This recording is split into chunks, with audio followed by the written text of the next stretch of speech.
नमस्कार, स्वागत है आपका न्यूज ब्लास्ट में। आपके साथ मैं हूं श्वेता मिश्रा। चलिए खबरों के सफर को शुरू करते हैं। वरिष्ठ संवाददाता योगेश शर्मा की अहम रिपोर्ट। मंत्रिमंडल फेरबदल से जुड़ी एक नई गपशप। स्पीकर डॉक्टर सीपी जोशी शामिल हो सकते हैं मंत्रिमंडल में और उन्हें सौंपी जा सकती है गृह विभाग की जिम्मेदारी। यदि सचमुच हुआ ऐसा तो वो होंगे गहलोत की पसंद। ऐसे में स्पीकर के लिए डॉक्टर जितेंद्र सिंह और राजेंद्र पारिक के नामों पर विचार हो सकता है। तो लगातार जिस तरह से चर्चा हो रही है, इंतजार हो रहा है राजनीतिक नियुक्तियों, मंत्रिमंडल फेरबदल को लेकर, इससे से जुड़ी एक और गपशप है जो बात सामने आ रही है कि अब डॉक्टर सीपी जोशी मंत्रिमंडल में शामिल हो सकते हैं और उन्हें सौंपी जा सकती गृह विभाग की जिम्मेदारी। यदि सचमुच हुआ ऐसा तो वो गहलोत की पसंद होंगे और ऐसे में स्पीकर के लिए डॉक्टर जितेंद्र सिंह और राजेंद्र पारिक के नामों पर विचार हो सकता है। मिराज ग्रुप पर 869 करोड़ रुपए की जीएसटी चोरी से जुड़ा हुआ यह प्रकरण है। विनयकांत आमेटा की जमानत याचिका पर हाईकोर्ट में सुनवाई हुई।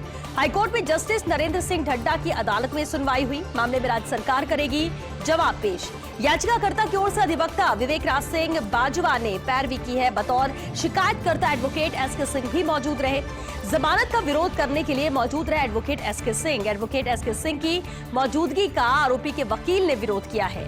अब 2 सप्ताह बाद फिर होगी मामले की सुनवाई। डीजीजीआई ने 24 अक्टूबर को किया था विनयकांत आमेटा को गिरफ्तार। मिराज प्रोडक्ट्स प्राइवेट लिमिटेड के डायरेक्टर हैं विनयकांत आमेटा। मदन पालीवाल और प्रकाश पुरोहित है मिराज ग्रुप के कर्ता धर्ता। तो बेहद अहम मामला, जिस तरह से जीएसटी चोरी का ये प्रकरण है। मिराज ग्रुप पर 869 करोड़ की जीएसटी चोरी का ये प्रकरण और इस मामले में बतौर शिकायतकर्ता एडवोकेट एसके सिंह इस दौरान मौजूद रहे जब सुनवाई हुई। बता दें आपको, हाईकोर्ट में जस्टिस नरेंद्र सिंह ढड्डा की अदालत में सुनवाई हुई है और मामले में राज्य सरकार अब जवाब पेश करेगी। याचिकाकर्ता की ओर से अधिवक्ता विवेक राज सिंह बाजवा ने पैरवी की। सीएम ओएसडी लोकेश शर्मा आज नहीं जा पाए दिल्ली। लोकेश को होना था आज दिल्ली क्राइम ब्रांच के सामने पेश, लेकिन लोकेश ने लिखित में क्राइम ब्रांच को जवाब भेजा और कहा, मैं 1 सप्ताह तक नहीं जा सकता जयपुर से बाहर क्योंकि मेरे पिताजी की तबीयत ठीक नहीं है और मुझे उन्हें अकेले नहीं छोड़ने की सलाह दी गई है। यदि जरूरी हुआ तो मैं वर्चुअल उपलब्ध हो सकता हूं।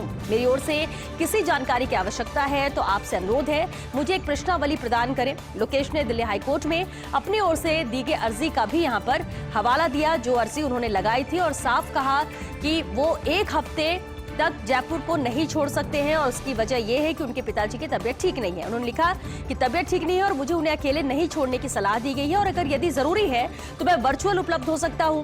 मेरी ओर से किसी भी जानकारी की आवश्यकता है तो आपसे अनुरोध है, मुझे एक प्रश्नावली प्रदान करें। लोकेश ने दिल्ली हाईकोर्ट में अपनी ओर से दी गई अर्जी का भी इसमें हवाला दिया। सीएम ओएसडी लोकेश शर्मा को दिल्ली हाईकोर्ट से राहत है। कोर्ट के आदेश के बिना फोन टैपिंग प्रकरण में कोई गिरफ्तारी नहीं होगी। जस्टिस सुब्रमण्यम प्रसाद की कोर्ट में सुनवाई के दौरान ये आदेश दिए गए। 13 जनवरी को होगी फोन टैपिंग प्रकरण को लेकर अगली सुनवाई। दिल्ली हाईकोर्ट में लोकेश शर्मा की ओर से प्रार्थना पत्र दायर हुआ था। एडवोकेट अनुपम प्रसाद ने 10 नवंबर को अर्जी दायर की थी। दिल्ली क्राइम ब्रांच ने लोकेश शर्मा को नोटिस भेजा था। क्राइम ब्रांच ने गिरफ्तारी करने तक की यहां पर चेतावनी दे दी थी, जबकि दिल्ली हाईकोर्ट ने पहले से लगा रखी थी गिरफ्तारी पर रोक। और ऐसे में अर्ली हियरिंग को लेकर हाईकोर्ट में दायर हुई थी ये नई अर्जी की जल्द से जल्द और पहले हियरिंग इस मामले को लेकर की जाए। तो फोन टैपिंग प्रकरण में अब गिरफ्तारी नहीं होगी। दिल्ली हाईकोर्ट से ये राहत भरा आदेश आया है। जस्टिस सुब्रमण्यम प्रसाद की कोर्ट में इस मामले को लेकर सुनवाई हुई और उन्होंने ये आदेश दिए। 13 जनवरी को होगी फोन टैपिंग प्रकरण को लेकर अगली सुनवाई। वसुंधरा राजे 25 नवंबर को जा सकती हैं भीलवाड़ा। गोवर्धनपुरा गांव जाने का बताया जा रहा है कार्यक्रम। आसीन सवाई भोज देवनारायण मंदिर में दर्शन करने जा सकती हैं राजे। गुर्जर महासभा जिलाध्यक्ष स्वर्गीय नाथूलाल गुर्जर की मूर्ति के अनावरण का भी कार्यक्रम है। कालूलाल गुर्जर और सुखराम गुर्जर ने राजे से मुलाकात की थी। धौलपुर जाकर वसुंधरा राजे से अनावरण का अनुरोध किया था।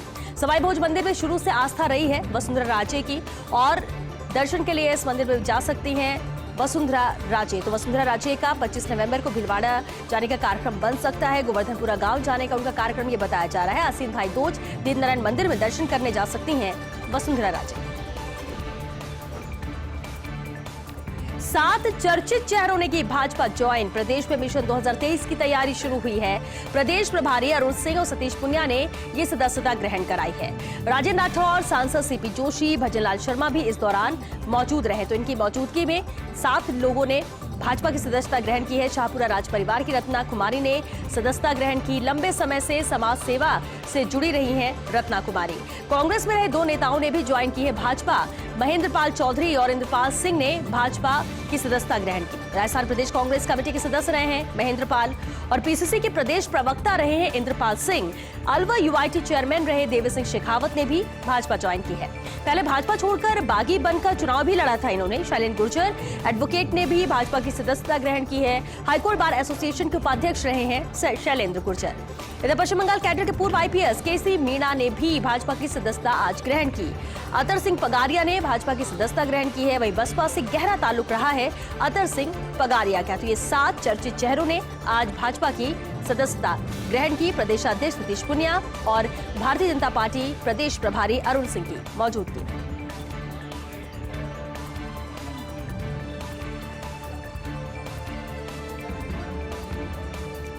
कोरोना वैक्सीनेशन अभियान को मिलेगी उड़ान। केंद्र से लगातार मिल रही वैक्सीन की बम्पर डोज। 2 दिनों में 25 लाख से अधिक वैक्सीन डोज की आपूर्ति की जा चुकी है। 10 नवंबर को जहां प्रदेश को मिली 14,25,000 कोविशील्ड, जबकि कल राजस्थान को उपलब्ध हुई 13 लाख कोविशील्ड की डोज। यानी पिछले 48 घंटे में राजस्थान को मिली है 27,25,000 वैक्सीन। फिलहाल राजस्थान में 83% लोगों को पहली डोज लग चुकी है। 48% लोग दोनों डोज लगाकर पूरी तरह से सुरक्षित हो चुके हैं, जिन्हें दोनों डोज लग चुकी है। लेकिन अब तेजी के साथ जिस तरह से एक बड़ा स्टॉक लगातार वैक्सीन का आ रहा है और ऐसे में वैक्सीनेशन को लेकर भी तेजी यहां पर दिखाई जा रही है, ताकि ज्यादा से ज्यादा लोगों को दोनों डोज के साथ वैक्सीनेट किया जा सके। राजस्थान में डेंगू का डंक। इस साल अब तक 34 लोगों की मौत हुई है। 13,759 पॉजिटिव सर्वाधिक अलवर जयपुर में है। 5 लोगों की यहां पर जान गई है डेंगू की वजह से। इसके अलावा भरतपुर दौसा में 4, धौलपुर सीकर में 3 मौतें हुई हैं। झुंझुनू सवाई माधोपुर में 2 मौतें, तो वहीं करौली, जोधपुर, कोटा, नागौर, श्रीगंगानगर, बीकानेर में डेंगू की वजह से एक मरीज की मौत हुई है। सर्वाधिक पॉजिटिव मरीजों में भी जयपुर का नाम सबसे आगे है। 2,562 केस यहां पर डेंगू के दर्ज किए गए हैं। तो डेंगू का डंक राजस्थान में किस तरह से फैल रहा है। इस साल अब तक 34 लोगों की मौत डेंगू की वजह से हो चुकी है। क्रिकेट मैच से पहले जयपुर में कोरोना का विस्फोट। पिछले 24 घंटे में सामने आए 10 नए केस। बनी पार्क में सर्वाधिक 4 केस, मानसरोवर में 3 केस, अजमेर रोड, गोपालपुरा और लूनियावास में 1 केस सामने आया है। करीब 2 महीने बाद ऐसा पहला मौका है जब एक साथ 10 नए केस सामने आए, यानी 10 पॉजिटिव केस एक दिन में सामने आए हैं। क्रिकेट मैच से पहले जयपुर में कोरोना का विस्फोट है, जहां पिछले 24 घंटे में 10 नए केस सामने आए हैं। बनी पार्क में सर्वाधिक 4 केस आए हैं, मानसरोवर में 3, अजमेर रोड, गोपालपुरा और लूनियावास में 1 मामला सामने आया है। करीब 2 महीने बाद ऐसा पहला मौका है जब एक साथ यहां कोविड के 10 पॉजिटिव केसेस सामने आए। एक बार फिर प्रदेश में क्रिकेट का रोमांच। 17 नवंबर को आमने सामने होगी भारत और न्यूजीलैंड की टीम। एसएमएस क्रिकेट ग्राउंड में होगा रोमांचक T20 मुकाबला। लगातार भारतीय खिलाड़ियों का जयपुर पहुंचना जारी है। आज भारतीय टीम के कोच राहुल द्रविड़ भी जयपुर पहुंचे। अक्षर पटेल और हर्ष पटेल भी जयपुर पहुंच चुके हैं। आर अश्विन, ईशान किशन और श्रेयस अय्यर भी जयपुर पहुंचे हैं। एयरपोर्ट से सीधे होटल पहुंचकर क्वारंटीन हुए हैं। ये सभी खिलाड़ी 2 दिन यहां पर प्रैक्टिस करेंगे। 17 तारीख को बेहद अहम मैच है, जिसको लेकर तैयारियां भी की जा रही हैं।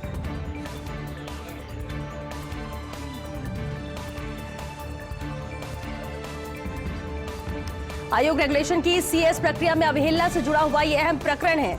यूजीसी ने राजस्थान यूनिवर्सिटी से फिर स्पष्टीकरण मांगा है। सीएस के तहत 200 से ज्यादा प्रोफेसर के प्रमोशन का मामला एक बार फिर से विवादों में है।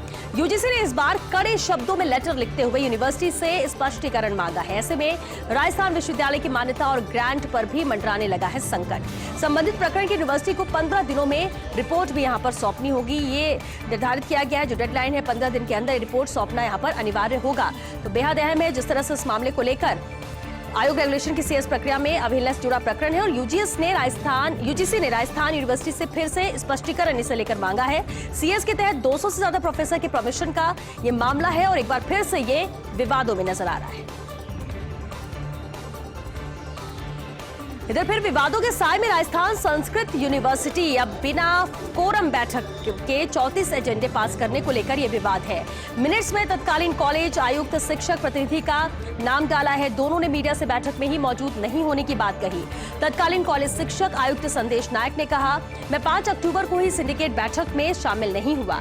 शिक्षक प्रतिनिधि डॉक्टर कैलाश चंद शर्मा ने तबियत खराब होने का हवाला दिया था। नियमानुसार 13 सदस्यीय कोरम में 5 सदस्यों की उपस्थिति जरूरी है।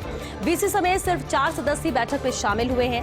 साथ ही बिना टेंडर 65 लाख रुपए का सामान खरीद की भी यहां पर मंजूरी दे दी गई है। तो मैं तत्कालीन कॉलेज शिक्षक आयुक्त संदेश नायक ने इसे लेकर कहा है कि मैं 5 अक्टूबर को सिंडिकेट बैठक में शामिल नहीं हुआ। शिक्षक प्रतिनिधि डॉक्टर कैलाश चंद ने जरूर इसे लेकर कहा है कि वीसी समेत सिर्फ 4 सदस्य बैठक में शामिल हुए थे और साथ ही बिना टेंडर 65 लाख रुपए का सामान भी खरीदा गया, जिसे लेकर मंजूरी दी गई है।